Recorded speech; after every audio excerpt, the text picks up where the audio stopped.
नमस्कार दोस्तों। रिकी चड्डा astro healer channel से। मेरे घर के पास कुछ काम चल रहा है, तो कहीं ना कुछ डिस्टर्बेंस आपको ज़रूर होगा। खैर, इस वीडियो में आज मैं बात करने जा रहा हूँ एक ऐसे योग की जिसे हम दोष भी कहते हैं, और वो है गुरु चंडाल योग। गुरु चंडाल योग को समझने से पहले मैं आपसे दो ऐसे गोचर की बात करूंगा ताकि इस योग को आपको समझने में आसानी हो।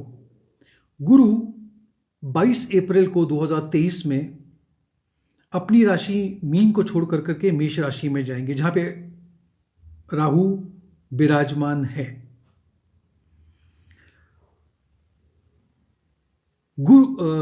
राहु मेष राशि को छोड़ करके मीन राशि में आ जाएंगे 30 अक्टूबर, यानी कि 22 अप्रैल से लेकर के 30 अक्टूबर 2023 तक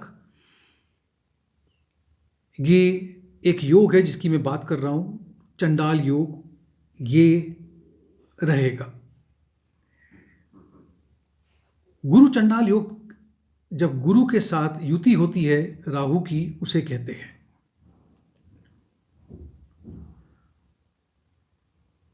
वैदिक एस्ट्रोलॉजी में, वैदिक ज्योतिष में गुरु को जो स्थान है वो भगवान के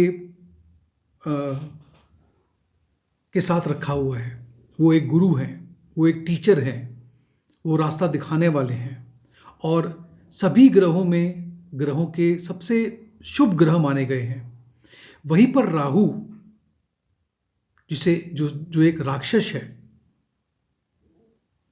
अब ये दोनों की अगर युति बन जाए तो कैसा परिणाम होगा, इसे समझने की कोशिश करते हैं।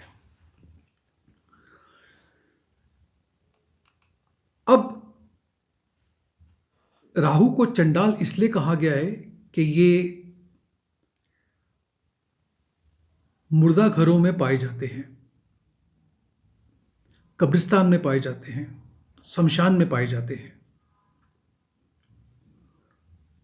गुरु जो है वो कालपुरुष कुंडली में नवम भाव और 12वें भाव के मालिक है। दोनों ही जो भाव है वो धार्मिक भाव है, मोक्ष भाव है, भगवान से जुड़ने के भाव है। ऐसे में जब गुरु और राहु एक साथ में आ जाते हैं किसी की कुंडली में, चाहे वो कोई भी घर क्यों ना हो, अगर साथ में आ जाते हैं तो क्या होता है? उस व्यक्ति को जो हमारे रीति रिवाज है उनके साथ समझौता करने में बहुत परेशानी होती है। वो उसके अगेंस्ट खड़े हो जाएंगे।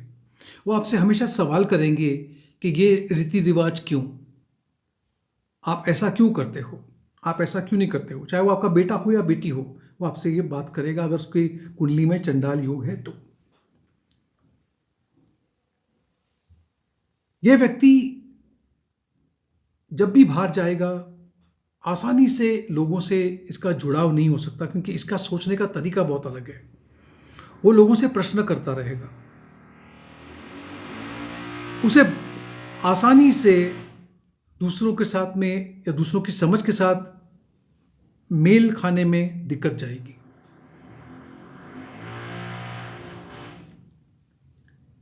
जो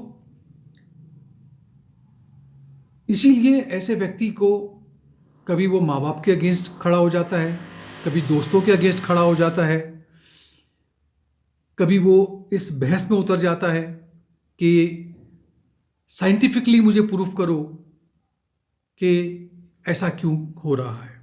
ये उसकी प्रगति हो जाती है, आदत हो जाती है। अब मैं बात करता हूं कि क्या आपको परेशान होना चाहिए? जी नहीं। कलयुग में ऐसे लोग ज्यादा पाए गए हैं, और एक तरह से आज के युग में ऐसे लोग डट के खड़े होते हैं। कुछ ढकियानुसी, कुछ ख्यालत के लोगों के सामने खड़े हो जाते हैं कि आप ऐसा क्यों कर रहे हो, और कभी कभी ये बहुत अच्छा परिणाम भी देता है, फायदा भी दिलाता है। ये भी जानने की कोशिश करनी चाहिए कि कुंडली में किस भाव में, किस घर में ये चंडाल योग साथ में, मतलब गुरु और राहु साथ में बैठे हैं। उदाहरण के तौर पे मान लो कि किसी की कुंडली में ये 7वें घर में गुरु और राहु साथ में बैठे हैं। ऐसे में ये व्यक्ति जो शादी है उसका जो हमारे पुराने ज़माने से शादियां चलती थी, एक ही जात में, एक ही बिरादरी में, एक ट्रेडिशन को लेकर के, 7 फेरे, जो भी है, ये सबके अगेंस्ट जाएगा। ये कास्ट के बाहर, रिलीजन के बाहर शादी करेगा, जो अपने आप में आज के ज़माने में बिल्कुल ठीक है, कोई दिक्कत नहीं है। ये ऐसा व्यक्ति भी हो सकता है कि शादी की क्या ज़रूरत है, हम शादी के बिना भी रह सकते हैं, जो आजकल चल रहा है, आप देख रहे हो, लिव इन रिलेशन कहते हैं इसे। तो इस तरह की ये बातें करता है व्यक्ति, चाहे लड़का हो या लड़की हो।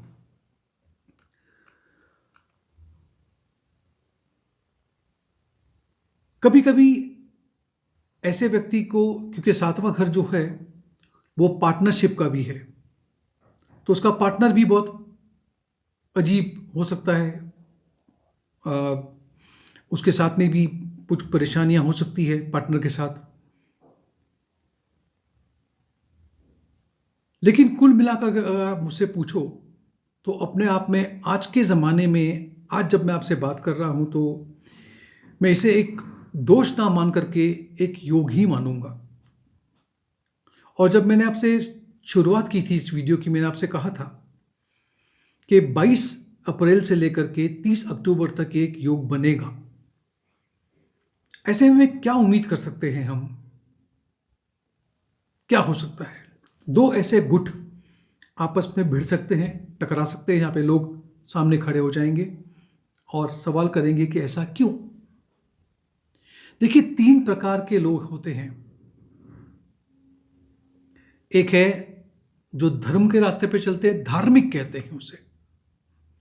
एक है जो आध्यात्मिक दौर पे चल पड़ते हैं, और ये तीसरे हैं चंडाल योग वाले। ये इन बाकी 2 ग्रुपों से अलग अपना एक रास्ता बना लेते हैं। और आजकल आपने ये देखा होगा, काफी लोग ऐसे हैं।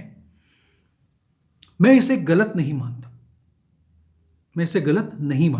आज के दौर में इसे गलत नहीं मानता, क्योंकि कुछ लोग हैं जिनको ऐसे सवाल करने चाहिए कि ऐसा क्यों, क्या ज़रूरी है हमें ऐसा करने के लिए। तो खैर, अपने अपने विचार हैं, मैंने अपना विचार आपके सामने रखा। तो अगर आपके कुंडली में देखिए गुरु चंडाल योग है या नहीं है। इस वीडियो को देखने के लिए बहुत बहुत धन्यवाद। Thank you so much.